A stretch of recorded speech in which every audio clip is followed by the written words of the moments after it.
All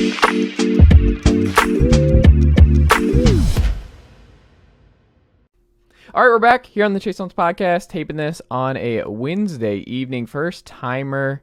Jesse, I didn't even ask you before, but I've read you now for 3 years since I moved up here for grad school. Mm-hmm. And in my head, because I've read you, it's Jesse Smithey.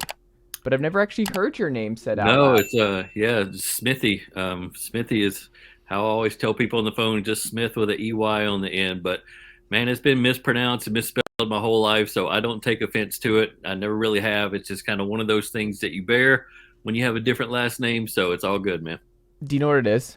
There's the Braves guy, Drew Smiley. Oh, okay. Jesse Smithey. Like there's the I and then the E there, and so it just kind of naturally throws people off. So it's just, again, there's not too many of us out there, so I'm happy to educate anytime. You've got to be the only Smiley in Tennessee. Smithy in Tennessee. Yeah, my brother lives up here, so he's got his kids, and they're super involved in sports. So hopefully, as our families grow, and I have a couple kids that are kind of growing up, so hopefully as our families grow and we populate Knox County, people become more and more familiar with it.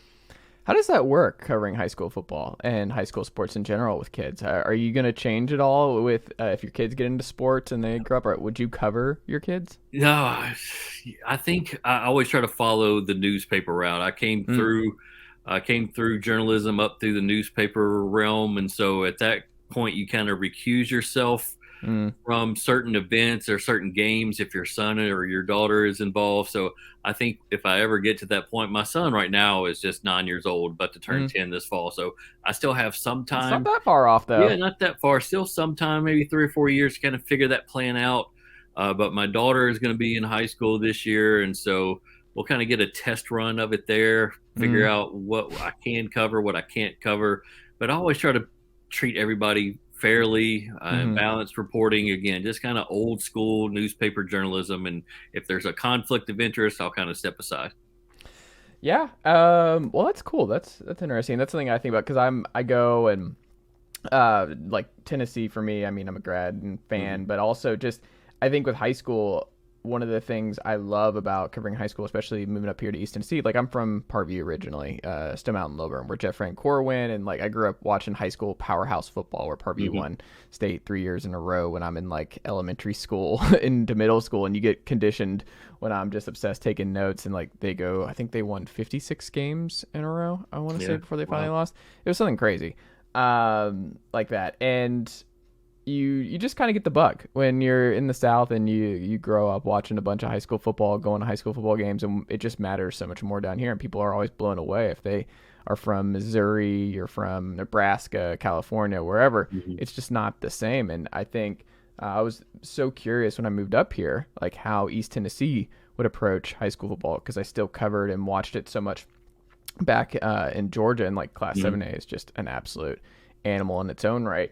In Georgia, but like it's strong here in East Tennessee, and I think 5-star preps and what you do goes a long way in those feeling. We'll talk about Rivalry Thursday and all that, but how much have you seen, because I've only been here for 3 years in person, how much have you seen Knoxville expand and not even just Knoxville, but East Tennessee grow as a product for high school football since you first got Chase, I've been lucky to see it really reach its peak, and I grew up in West Tennessee, kind of around the Jackson, Tennessee area, and I moved to East Tennessee around 1997 to go to school at UT, and then got into newspapers at the Knoxville News Center around 2002. And right around that turn of the century, into 2000, we started seeing Maryville, Alcoa take their football programs to a different level. Yeah, they'd won championships in the past, and people knew and respected the Maryville and Alcoa names, but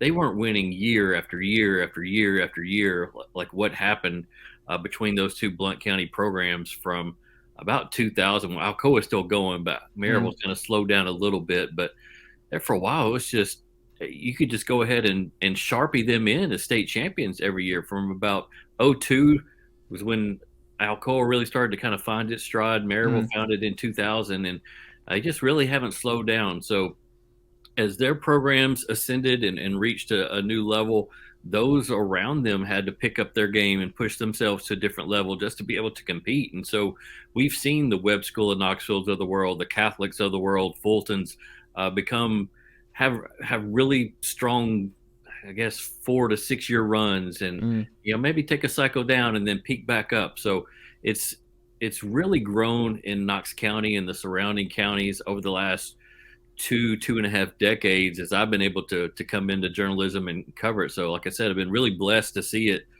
become what it has, I think, always had the potential to be.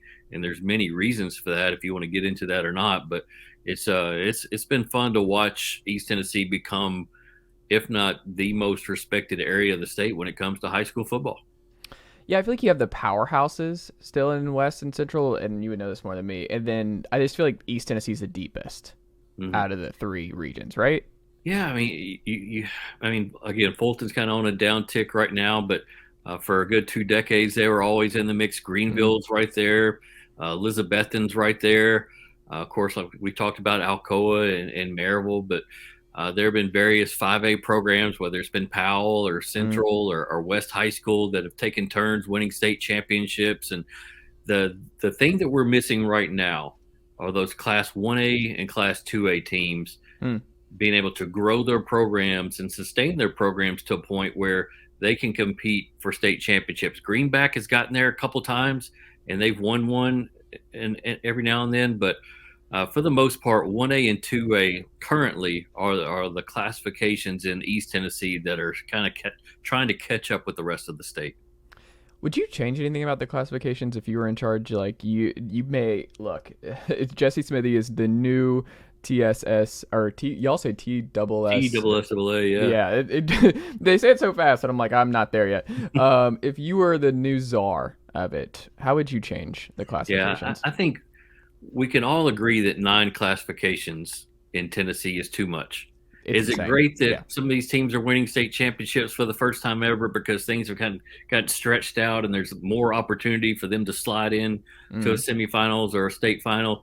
Yeah, that's great. But 9 classifications is too much for Tennessee. Just the way it's built, the way the amount of schools in the state. But as somebody on the Board of Control told me, it's always hard for them to go backwards at the TSSAA. There's just so much money involved, so much infrastructure that's involved that, yeah, they can put a plan in place and say, we'd like to, and I've been in some of those TSSAA meetings, Chase, where a Bernard Childress, who used to be the executive director, would come in before the Board of Control and say, look, we at the TSSAA are recommending this 5 classification plan in Division I and this 2 classification plan in Division II where the private schools are. And that's all well and good, but it's all up to the Board of Control what they decide. And right now they haven't made the decision to reverse course and reduce the amount of classifications in this state. But if it were me, I'd love to go back to 5 classifications in Division I. I'd love to go back to 2 classifications in Division II. How we divvy up all those schools, that's another conversation. But I think 9 right now is way, way too many. And then when you have, like, my wife went to Oak Ridge, so and I've gotten to know the Oak Ridge program pretty well over the last couple of years. And, like, they made the playoffs at, like, 3-7 a year ago. And it's like, what are we doing? What are we doing when that's happening? And it's not, I'm not singling out Oak Ridge, but, like, the playoff system, just a lot of people are making the playoffs. Yeah, I don't know how we get to a point where we can avoid 1-9, 3-7 teams. Even when there were 5 classifications in Division I, and so the top 4 teams from each region would advance. Well, ultimately, you're going to get that 4th seed who happened to win the right game at the right time, and they're 2-8, but they won 2 conference games, and they're in the playoffs. So I don't now know how we get to a point where we can totally eradicate those. But that would help reduce the amount of teams with losing records. But again, ultimately, just how teams are divided up amongst the state and the outlying schools being where they are, some of those teams are always just going to sneak in no matter what classification model you use. Maybe you and I just need to tag team this, Jesse. We go in there and we're just like, hey, look, we're taking over. Y'all can't come to a solution here, but all the fans are going to agree with us. There's not a parent out there who's like, this is awesome. I'm glad we have a crazy amount of classifications and everyone's making the playoffs, like I think that's a universal approval rating. I don't even know why that would take so long. People want Yeah, it. you're seeing it in basketball too. Though they Yeah. stretched out in Division One from 3 classes up to 4 now, whether it's baseball or basketball, what have you. And so all these teams are like, "Yeah, we're going to state for the first time since 1976," and it's because again they stretch things out a little Mm, bit. It's a little bit more watered down, but nevertheless, these communities and players are getting opportunities they never had before. And yeah. so fans, parents, they're not going to say, "Oh, yeah, there's too many teams. Let's go back." But for people in the media that have to deal with it year after year after year, you see the pros and cons of it, and I just think there's too many cons right now. We hopefully someday we'll kind of reduce it back down a little bit. Based on you talking to a lot of the coaches, what do you think their biggest not maybe not gripe is too negative a word, but what do you think the most common thing that they would want changed universally on the coaches rank would be? Anything that's going to reduce their travel Hmm. and their travel costs, that's always in the conversation, Chase. Hmm. Whether it's they invented this thing called the Z plan back in 2009, and Hmm. it was going to be a way to reduce travel costs in the playoffs, and you wouldn't have to, bus it 2 or 3 hours. Well, it didn't work, and teams are still having to travel X amount of hours or X amount of miles to play a playoff football game, and people hated that, and it's never, for the most part, gotten better, Hmm. and especially for your high level, high elite teams, people here don't want to play them in Hmm. week 1, in week 2, and so you might see an Alcoa have to travel to Murfreesboro just to fill a week 1 game, or a Maryville travel way out of the way to fill a week 1 or week 2 non-conference game or non-region game. So anything that can help reduce the travel footprint for a lot of these big time teams is always a topic of conversation, a hot topic of conversation when it comes to football, whether it comes to basketball, what have you. Travel costs can pile up really fast. You're talking about loading up a couple of charter buses, feeding your kids, paying certain things, certain fees, bus fees, travel fees, and so that always hits the budget pretty hard. Yeah, that makes sense. When you look, and I always think about like it's now in Georgia, and a lot of these powerhouse schools are flying all over the country for a couple of games Mhm. outside, and it's like they have different rules for different programs, and some can afford it, but most cannot do that. And it's hard sometimes to even schedule some folks. Like some folks Yeah. just don't want to play. Like I didn't realize how hard it is sometimes to really fill out a schedule. And you talk to Mhm. some of these coaches, and it's difficult. Well, a lot of coaches are just settling for a 9 game regular Yeah. season instead of beating their brains in trying to find that 10th game. They're going, Mm, hey, let's take an extra rest week. Let's get our bodies prepared. These kids are doing more year round. And mm, so who knows, maybe having that extra week during the season instead of just your one off week or your one bye week, maybe having that second week off, only playing 9 games. Yeah, it's not very traditional and it's not very Friday night lights, kids giving their all on Friday nights playing 10 games, but it helps sustain your program and keeps your guys fresher for longer. interesting. Is there any big name who is doing 9 games this fall off the top of your head? Webb has done it quite often. Mm, Now, Dave Meskey, their head coach, is no longer there. He retired. He's mm, a legend. We'll see if that trend changes. But we've seen Alcoa go late into the summer with maybe only 9 games and pick up a 10th out mm. of state in Kentucky or something. Shoot, a few years ago, they played, just to fill out their schedule, they played 2 games in 3 days. 2 high school football games in 3 days. Now, that's unheard of. Yeah. And that was maybe a decade ago. I can't remember exactly what year it was, but Gary Rankin, the head coach at the time at Alcoa, had to get everything approved. They did it tactfully. And they were playing a team in the first game that they could play their number 1 guys for a quarter and a Yeah. half, rest them, come back 2 days later and play them for another half. But it took a lot of planning and tactful moves and everything. But it's like you said, man, it's hard to fill out a 10 game schedule sometimes, and people will do anything to do it or to possibly avoid it. Who do you think gets more wins over the next 10 years, Coach Hunt or Coach Nix? Wow. I think Alcoa, where they're set up in their classification in 3A, Hmm. and with the amount of players that continue to funnel into that program, I think where Alcoa is right now with that in 3A versus Maryville, where they are in 6A with the likes of Oakland, who has become a huge obstacle for them over the last They're just 6 to 8 inevitable. years. I would say Alcoa probably gets more wins, but Alcoa has done a really good job of beefing up their schedule Mm, under Coach Nix. And that's not saying that Gary Rankin was ducking people because, again, they went out of state, play teams for Kentucky that beat them, or they go mm, to Murfreesboro and play a 6A team. But the schedule that Brian Nix has put together for this year is super demanding. So mm. who knows? I mean, they're loaded to possibly go 10-0 in the regular season, but it wouldn't surprise me if they drop a game or two just because it's that tough.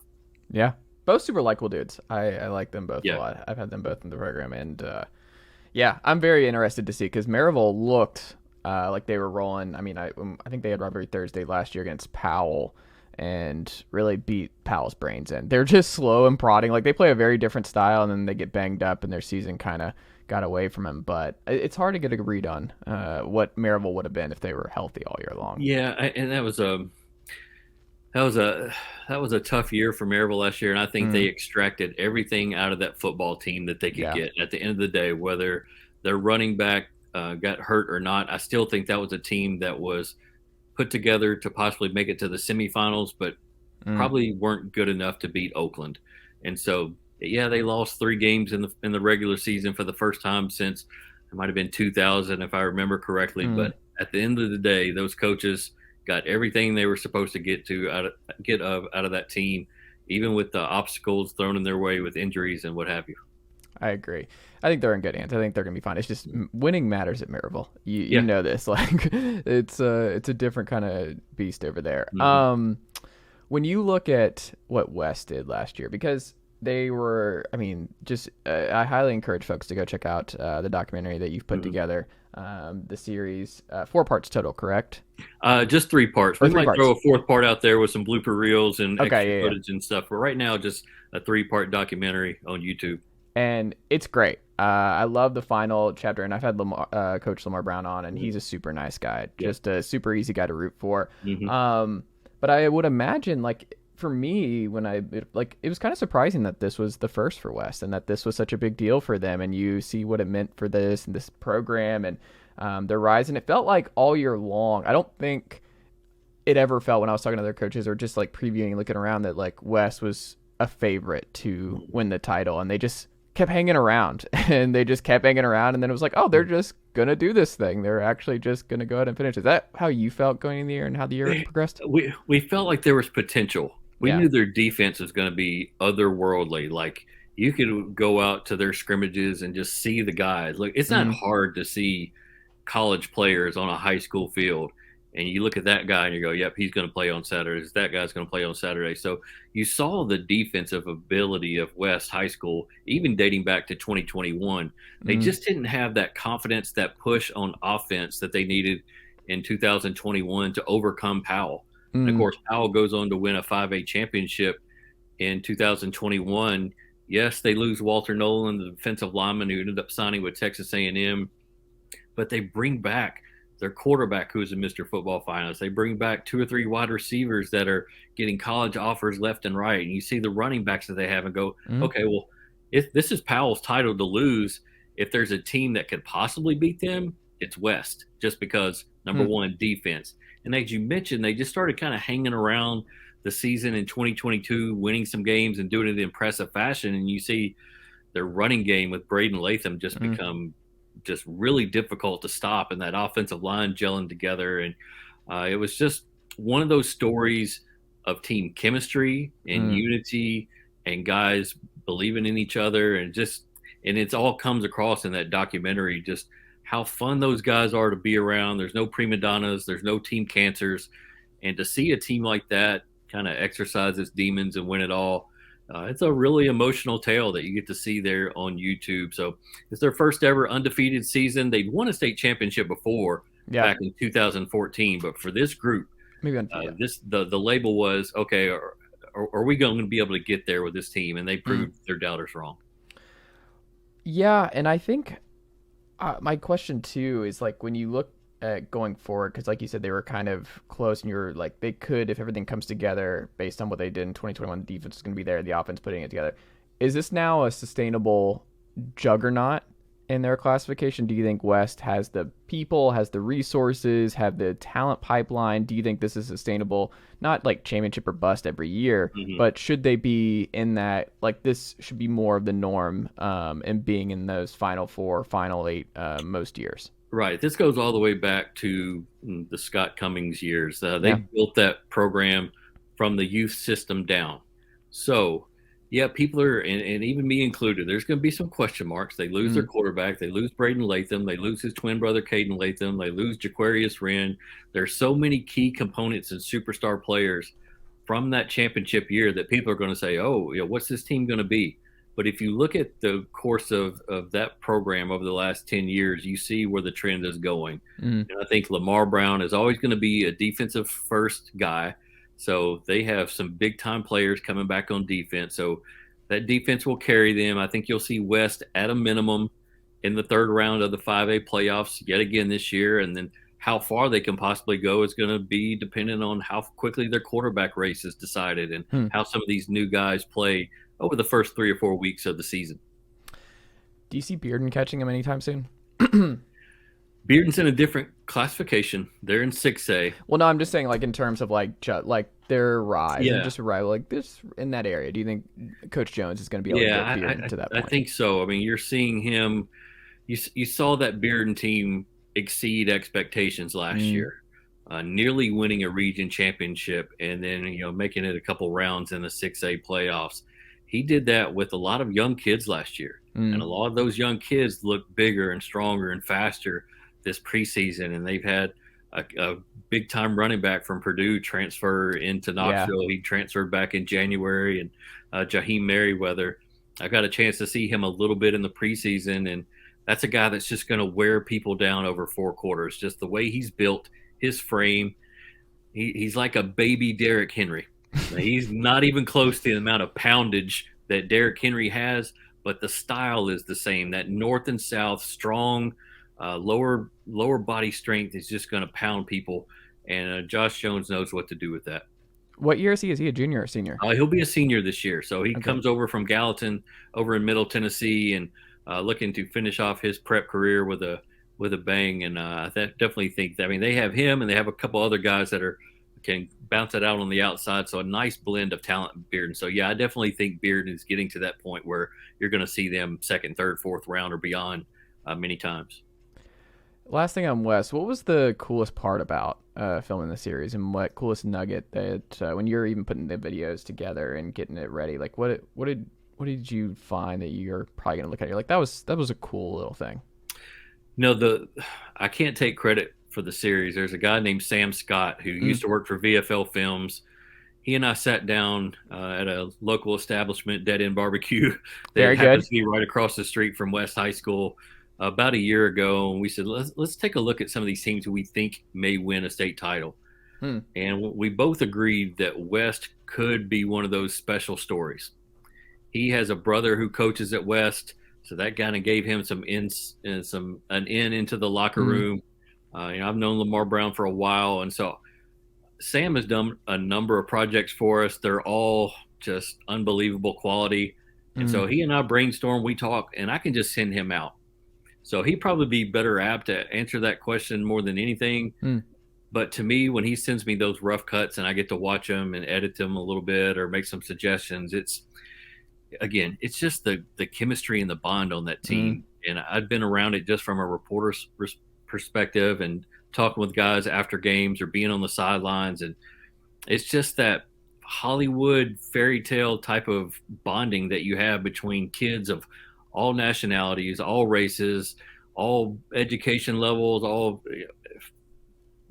how rich their family is or how poor their family is. They all got along. And I Mm. never once saw bickering on the sidelines. I had players come up to me and thank me for coming, which never happens at games or scrimmages. And Mm. it's just a different team, man. I'm going to remember that team for a long time. I like that, and Mm, that's a testament to what Coach Lamar has built, right? Like yeah, he's built that culture, and it's a culture that seems like it's going to last right. for the long haul, which is good. That's cool. I feel like the one just jumping off the page, not to this is just a content idea, Jesse, Hmm. but I think for me, I mean, I think I might be there for this. the first game back for Gibbs, home football game, Yeah. after having to go a full year of all on the road, which is just insane. The Mhm. mess that has turned out to be, and talking Yeah. to folks over there, just, I mean, I couldn't imagine seniors having to go through that this past year. Having to travel, we talk about travel costs, like going to Carson Newman for Yeah. home games. I mean, just a really, really rough year for those kids. Like that first game back, a cool video like that, I imagine is going to be pretty special this fall. It's a good idea. We do something during the fall again that Sam Scott does Mm, called game film, mm, and he'll go tell a story like that on a Friday night. And one of those that we actually did was him following Gibbs on their senior night up in Carson Newman, mm, and how they were able to honor seniors. And so he rode the bus with them up there, and I think they had some special jerseys or helmets that night. And so he was mm, there in the locker room when the kids came in and saw him for the first time. Gibbs did a really good job, or the people of Coreyton, Tennessee, mm. did a fantastic job of making those kids feel as special as they could all year long without having home games. So you're right. That first home game back, it's going to be a party up in Coreyton, and I can't wait for it. Absolutely. You want to do some rapid fire questions? Sure. All right. Knoxville school, and Knoxville, I'm gonna say because I get it's confusing. People go like, is that Knoxville metropolitan? Because like Oak Ridge is considered a Knoxville school, even though it's in Anderson County. Like I don't know where the line is technically. Okay. I'm not from here. You can throw a school out here if you think it's too far. I don't know what is too far. I'll say like Pigeon Forge is probably too far. I'll say that's not a Knox school. Like we'll say that's not Knoxville metropolitan. Shout out to Pigeon Forge though, and the wing tee that they got running over there. Yep. But what school in the Knoxville metropolitan area are you sneaky high on coming into the year? Sneaky high on coming into this year. That's tough. Even though we deemed Pigeon Forge to be too far, Uh-oh. I might go farther. Like GP Gatlinburg Okay. Pittman is that team that I just keep seeing. They have guys that are committed to Illinois. They have guys that are committed to Wake Forest, and yeah, they play in 3A against Alcoa. But there were times in that Alcoa game last year where they were throwing bombs on Alcoa, scoring in the first half, and so we'll see if that program can take another step. I still think it's Alcoa in 3A, but Gatlinburg Pittman is going to be a very, very fun team to watch this year. I like it. Speaking of Gatlinburg Pittman, I think the new head coach at Oak Ridge, Derek Ring, he had a stop at Gatlinburg. Yeah. So, how do you think he'll fare in year one? I think he'll do well. He's coached in places like Oak Ridge before. Again, very regimented guy. He's won at every place he's been, whether it's been Powell, whether it's been Gatlinburg Pittman, whether it's been out of state, in state, West Tennessee, wherever. His style of coaching works. And it travels. And so whether it's at Oak Ridge, a place with a ton of tradition, or it's some school over in West Tennessee with no tradition, he's going to get it done. And he's got pieces in place. He's got one of the better running backs this year, and DeJarvis Dozier, a senior running back who ran for over 1,000 yards last year. So I think he'll do well. He's good. I'm not sure. You think it's going to be Ethan Garza as the quarterback again this year? He came in late, or because Peyton Sharp started. I don't know who the quarterback is. Yeah, they had a quarterback situation there last year where they had to kind of get a guy off the team just for a few reasons I won't go into on camera, and so they were kind of left with 2 or 3 guys trying them out. Then they had some injuries, and so it was just one of those perfect storm seasons for Oak Ridge. I do know they have a rising sophomore that has a lot of talent, so it could be Garza's job there to start with, and who knows? We'll see if another guy's worked in. Yeah. He's fast. He was good on rollouts, and the offensive line struggled, and he was able to at least move around in the pocket and do some stuff to keep them in the games. Who do you think you have to go a little negative, sneaky low on that you've heard some people kind of high on, and you're like, I don't know about them this year in particular that you might sell on? I'll watch Anderson County, state champions. I'm not saying they're not going to be good this year, but I'm interested to see, okay, you've gotten to the plateau now. Can you stay around there? Yeah. And they lose Walker Martinez, who was our offensive player of the year, threw for over 4,000 yards. You lose Bryson Vowell, a guy who was 6'3", 6'4". You lost some guys on the line. You lost just a beast of a running back. Now, they've gotten a new quarterback transfer in, Isaiah Hall from Jefferson County. Lightning arm. I mean, I've seen this kid for 3-4 years. And so how quickly they can get him adjusted, and they have another brutal schedule. So it's just a team that I'm going to watch. I'm not saying they're going to dip down, but I'm saying I'm watching them just to see if they can stay up. He was good for because I think they played on Rivalry Thursday against who was it last year? Might have been Farragut. I feel like there was a Farragut game that was on TV. They might have been Farragut, but it was the opener actually. Oh yeah, the opener at Sevier County. Sevier County, yeah. Yeah. And underrated. I might say that is the most underrated high school football stadium in East Tennessee. Very like much that view when the sun is setting. You don't want to walk to the top of the stadium at Sevier County. Yeah, it's a beautiful view. You're going to see all kinds of mountains. Yep. But you need like an oxygen tank to get up that thing. My hands are on my knees when I get up there, just bent over, catching my breath. But it's worth the view, but I wouldn't recommend it. Also, the parking's a little insane over there. It is like different. Your car, you like us media types. We're not getting the good spots, Jesse. You're not getting close to the stadium unless you get there at about 5:00. No, but it's a cool vibe, and I like their uniforms. I like the purple, and it's a good look. But no, he was good, and like that transfer. And it's how weird is it in high school football in 2020? It was naturally going to happen that transfers were going to happen at the high school level, but you just hear it out loud, like transfer from Jefferson County to Anderson County. That's just so weird. I try not to report them all. I try to take good judgment on that. If it's a high impact transfer, then we'll report them. But there's so many that go unreported that we just kind of make a mental note of and maybe mention it in the story somewhere down the line. But it's happening more and more. It's high school football is becoming a microcosm of the college game with the transfers, with the NIL money being available now in high school in Tennessee. It's just what they see the older brothers do. They're doing right now in high school. Man, that's going to be weird getting used to. Best 2023 rivalry Thursday matchup is which one for you? Man, that's tough. I'd have to see a schedule. I'd have to see a schedule on that, Chase. I'm not too familiar with Mark Packer's schedule this year, so if I can pass on one of your rapid fire questions, this would have to be it. You can pass, Okay. But I will say that I think Bearden West is on the schedule. Yeah, that one came to the top of mind because it's early in the season, if I remember correctly. Oh, I have it in front of you. I got the whole Okay. thing. Here's the rapid fire. We can do this quick. You can tell me which one jumps out the most to you. You ready? Yeah. Camden County or Campbell County at Halls, Bearden at West. That's a Saturday. Carter at Anderson. I don't know what AE is. Carter at Austin East. Austin East. Powell at Oak Ridge. Alcoa at Greenville. Clinton at Powell. Farragut at Bearden. Anderson County at Clinton.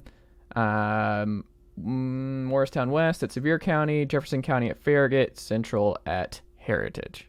Look, at first you had me in the first half at Bearden West, but then I forgot everything everything you said after you said Alcoa Greenville. When you have Alcoa going on the road to Greenville, I mean, that community is bonkers for football. Yeah. It would love to knock off an Alcoa and really signal that Greenville football is back. They won some state championships there for a while, 2017, 2018, then Elizabethton kind of took their cookies there. And so that Greenville program really wants to show that Eddie Spradlin has it going where it needs to be. So that's going to be a raucous environment. That's going to be a fun one. Yeah, I think y'all did a video a couple years ago where you showed they do tailgating hardcore, because I think I remember them grilling out and all that. Like, it's a whole deal. It's big time up in Greenville, and it probably doesn't, even though they've won maybe 4 state championships in the last 15 years, they don't get the respect statewide as they should. And I think, again, Tennessee's long. If some people can't see past Knoxville, but that Greenville program is legit. They have resources, they have facilities, and they have athletes. I like it. Final 2 here, Jesse. Wow, I just combined 2. Best player in Knoxville metro area this fall will end up being who? Shavar Young. Oh, okay. This kid is just a sophomore. Yeah. He's played 2 years of high school football already. He has offers from everybody in the country, Alabama, Michigan, Tennessee, whatever you want. He is going to be one of the best players to ever come out of Knox County. Oh, wow. Or possibly the state. I mean, this guy is elite. And so he's going to be able to do whatever he wants to do with the football this year. Man. I'm just going to go ahead and say that. He is that different. Do you think we'll be good? Do you think it'll be a seamless transition, coach-wise? I do. Don Mahoney is a guy that's coached in college. He's coached in the high school ranks. He was on that staff a year ago at Webb. So there are a lot of the same assistant coaches there that have been there at Webb. Yes, they lose Mr. Football caliber quarterback and Charlie Robinson, but they have two more guys waiting in the wings that are equally talented and can throw the football, I think, a little bit better than Charlie Robinson could. So when you have Marquise Baird out wide on one side and you have Shavar Young out wide on the other side, it's pick your poison, and they're not going to be able to stop Shavar Young 10 weeks out of the regular season. I like it. Final question here for you. Most interesting new coaching hire this cycle was who for you? New coaching hire. I'm trying to remember all the guys that we had. We didn't have too much. I think the year before we had a ton of turnover in East Tennessee.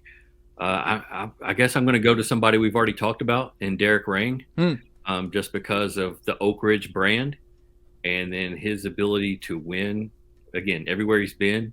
Maryville guy too, right? Didn't he go to Maryville? They are salivating for a state championship at Oak Ridge. I mean, it's been well over 30 years. Joe Gaddis almost got him back there, the legendary coach there. That was a COVID year, right? Yeah, he's still out there at Oak Ridge. He's AD. He's a football guy, as we know. He's going to give Derek Rain everything he needs to get that program to the state championship level. So year number one, Derek Rain is going to raise some eyebrows, I think. They have talent. Pretty good schedule. Yeah. You got Brandon Hayward out there at wide receiver, defensive back. Again, we talked about Dozier at running back. We'll see what they can do up front. That's where a lot of things happen, obviously, naturally in the game of football. So solidify that line up front, and everything else will fall in place for Oak Ridge. There you go. Jesse, what can the good folks check out from you and the team over at 5 Star Preps this week? Yeah, so we're just coming out of dead period very, very soon. July 10th, Monday will be the first day for programs out of hibernation. Teams will start getting acclimated to the heat. They'll start doing some 7-on-7. So check out 5starpreps.com. We're going to have a 7-on-7 schedule for everybody in the area where you can check out some of these teams playing in 7-on-7 tournaments or just one-on-ones.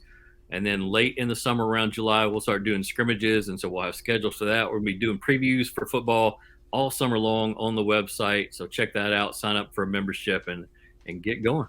There you go. I mean, it'll be here before you know it. We're July 5th over here, man. Like, it's going to be Media here. Day is July 14th. And so we'll have about 40 or 50 teams show up and just talk football all day long for about 4 or 5 hours. So to me, it's already here. Football season's here. My summer's over. There you go. Well, good luck, Jesse. It's going to be another fun year. You're doing great work with the team over at 5 Star Preps, and I wish you nothing but the best. And we'll have to talk again soon. Yeah, man. Appreciate you having me on. Awesome. Thanks, Jesse. Well done, nephew. Chase Thomas Podcast. Hell yeah.